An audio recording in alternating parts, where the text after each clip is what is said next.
Okay, kaya para na ready.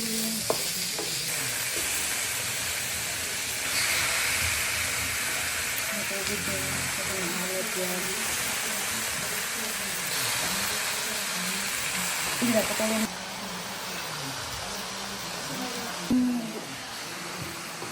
Nakita yung tanglad. Tapos, ito, apa niya? And, paprika, ay from Marawi, ang tawag dyan, curry powder. May curry powder pa man natin.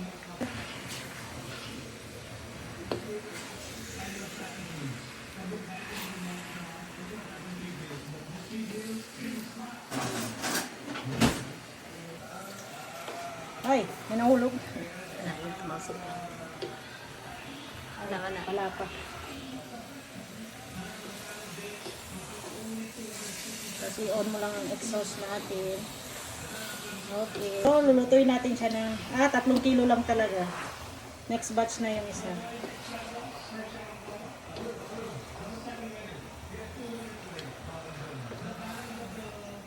So, simmer lang siya natin, guys. Simmer lang po. Let it simmer for few minutes until manuot yung lasa ng palapa at saka curry powder at yung mga spices. So, Add ko na. yes. Okay, sili guys. Lalagyan mo na ng tubig. Wala pa. Kasi palutuin mo muna. Then, simmer ulit. Mamaya na next ang gata, pero mamaya na. Pag nalutong-luto na talaga siya. Okay na.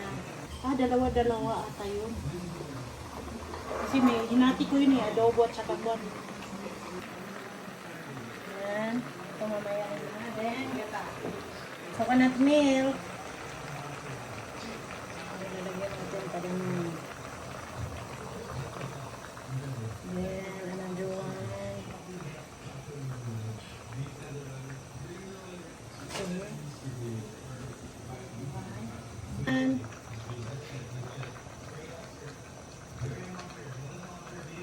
So, this is chicken peparan, guys.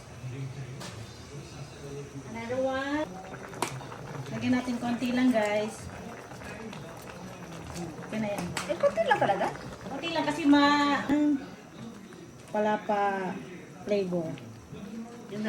Then, ito ay galing pa sa Marawi and cooked by my sister-in-laws, si Ate Monique, Ate Oke, at saka ano to? Nakalimutan ko pangalan. Basta mga ate po ni Kimi, si Ate G, si Kwandin, ano ito, si Maldito ka lang. Ano ito, yan. Fresh, ito po ay tinatawag na palapa. Ito po yung condiments na nagpapasarap ng palapa. So, at saka kay Bakas din, kay Kuya Tamen, siya rin po ang nagluto nito. So, nakita nyo naman, fresh. So, lagyan natin yan ang magpapasarap sa palapa natin. So, haluin na lang po natin, guys. Yung sarap. Actually, mga beshi, itong chicken na to, minarinate ko na siya ng palapa ng mga 6 hours. So, from 8 a.m. until time check ngayon is around 2 p.m. So, it's like that, 5 to...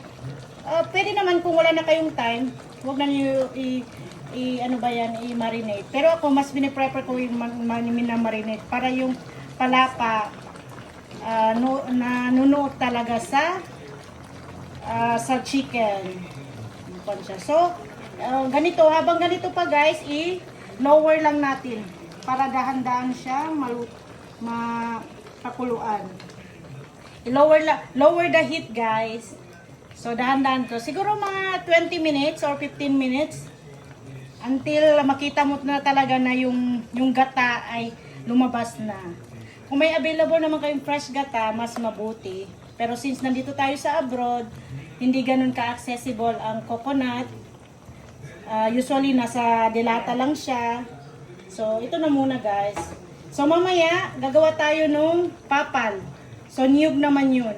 Later papakita ko sa inyo paano siya ginagawa. So while we're waiting, dyan lang muna kayo. Welcome back. We will come back after masimmer ito. Okay?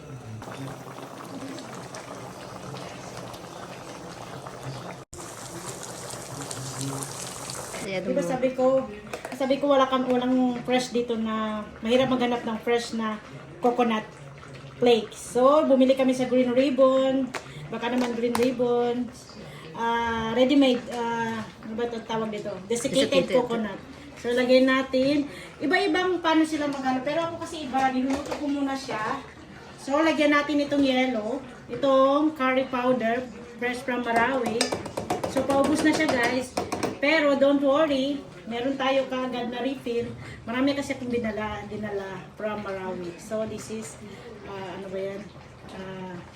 Yung curry powder. Okay, then, lagyan na natin ngayon ng mga pampasahog. Bago natin siya ipapry. Yan. Nilagay mo pala ng bell pepper. Yes, actually, the more bell pepper, the more masarap. Kaya lang, limited ang bell pepper natin guys. Kasi mahal ang bell pepper ngayon dito. So ito muna gagawin natin. Huwag mo na ito kunin. Kasi, ngayon ay i-halo. Okay. Natin ng another palapa para mas masarap siya. Talagang note ang sarap. Masyadong maliit ang kalan natin guys. So, gaganito muna, ihalo-halo muna natin siya bago natin painitan. Mamaya, ihahalo yung sabaw. Maghalo tayo ng konting sabaw dyan para makuha yung lasa. So, ngayon, ito-toast natin to siya sa mahinang apoy lang. Kasi mas gusto ko yun. Ayoko yung masyado siyang lata. Yung dapat medyo crunchy-crunchy siya. So, yan. Yan guys. So, haluin lang muna natin. Ganyan. Make sure na hindi siya masusunog kasi walang oil to. So, dahan-dahan lang siya guys. Low pan lang. So, lagyan natin ng konting tubig from the sabaw.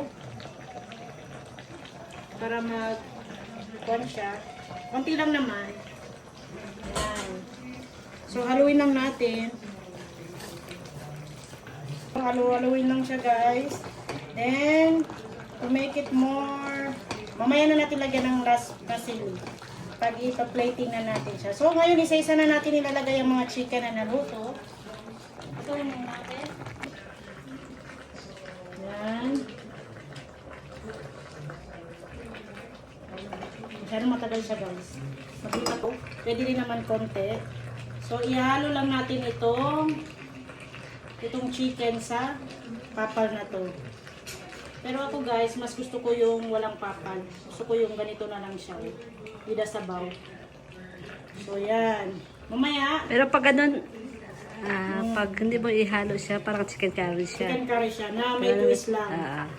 Ito lang ang kanyang kwan. So halu-haluin natin guys. Then, ready na. So mamaya ihalo-halo lang natin. Then another batch naman ng cocoa powder. Ay, ng desiccated coconut. Yan.